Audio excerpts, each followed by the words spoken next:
Siman Challah Perek Gimel Mishnah Vav. Okay, we're going to continue talking about interesting times of when a person is chayav in challah and when a person is not chayav in challah. At what point does the dough become chayav in challah for different halachic issues? Says the Mishnah, Gershit Gayer v'haita lo isa. Let's say a person is in the middle of baking his dough, mixing his dough, and he decides, I want to become a Jew, and he's nit gayer. Or let's say it another way around. He decides it's his day of Giyur, he's going to go to the mikvah, and he's in the middle of making bread. So make bread for the party afterwards.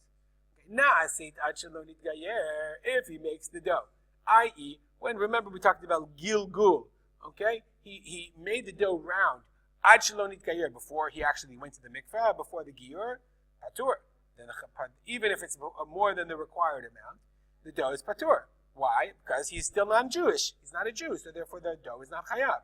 But if he did it after he became a ger, meaning he started mixing the dough, and then they called him and said, "Oh, let's go to the mikvah." And, he looked at his watch, time to go. Goes to the mikvah, comes back, and he makes it into the round. Then he's migalgel. Then it's chayav, obviously, because as we've learned in the previous Mishnayot, the gilgul is the time that the dough becomes chayav in challah. Now he's a Jew. A Jew finished the dough and he's chayav. V'im safek. If you're not sure, I have to tell you, I have no idea. Oh, he says the Kahati says matay nitgalgela, when it was mitgalgel, whether it was before he was mitgayer or afterwards. I honestly have no idea how it would be possible, unless I guess somebody else was making the dough while he was going to the mikvah. So you're not sure. Was the dough mitgalgel, that it was his dough, and he gave it to somebody else who's Jewish? And now, remember, we learned in the last Mishnah that if a non-Jew gave a Jew his dough, the dough was not chayav. So I guess let's say it this way, he gives his dough to his Jewish friend. He gives his flour. The guy's like, "Oh, you're going to the mikvah? I'll make the pizza." And the guy decides to make the dough. And so he comes back, and he says, "I'm back now." And the guy says, "What time did you go to the mikvah?" 3 o'clock. And we weren't sure, it's a safek. He's not sure, did he go to the mikvah before the gilgul or after the gilgul, i.e. was it chayav or not? If it's a safek, says the Mishnah, chayav. Okay, he's still chayav. We make him take off the truma. Okay, why? Because he's the bartender says Mishum dav is fake isura. It's a safek isura and it's a dioraita ulachumra. Umafrish challah. He designates challah, but umochwa the kohen. He has to take off challah because it's a safek isura dioraita on the dough itself.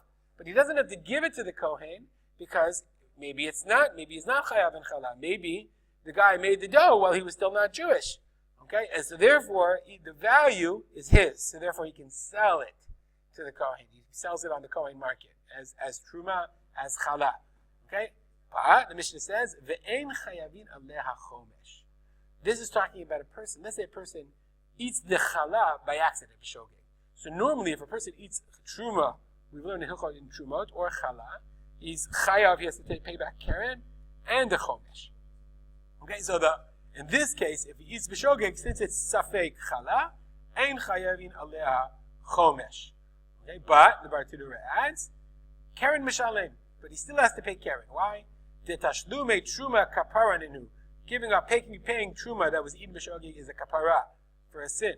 Hilkach mafrish tashlumin. He designates, he separates tashlumin. Umechaprin misafek. That separation, that designation, is a kapara misafek. Then, as we learned before, mochra lakohen. The Bartanura, according to his understanding, he says it's again safek. Hamotzi michavero alavaraya. The kohen says, "Give it to me." He says, "Prove to me that it's really challah." You can't. So therefore, you can sell it to a kohen. Last part of the Mishnah. Rabbi Akiva Omer, hakol olech achar hakrima betanur. Rabbi Akiva says, I'll translate and I'll explain. Rabbi Akiva says, everything follows krima is the crusting of the dough in the oven. So the Bartanura explains. Let's read it in the Bartanura and then I'll explain. Savar Rabbi Akiva en gemar melachta shel challah ad shikru pnei hapat betanur.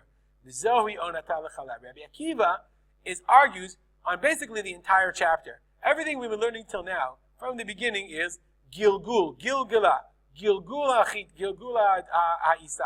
That's everything we've been learning till now. When is the dough chayiv in challah? Gilgul. Comes on, that's when you make it into a round piece of dough. And all of the halachic ramifications of demai, of tuma, of a goy, of a giur, all those that we learned in the past Mishnayot are all based on gilgul. Says Rabbi Akiva, no, I disagree. It's after the krima b'tanur. So the ger shenit gayer, Rabbi Akiva would say, was he nit gayer before the krima or not, or after the krima? Not the gilgul. Rabbi Akiva says everything that we've learned until now is not true. We don't follow gilgul at all. Rather, we follow krima. Krima is the outer shell, the crusting in the oven.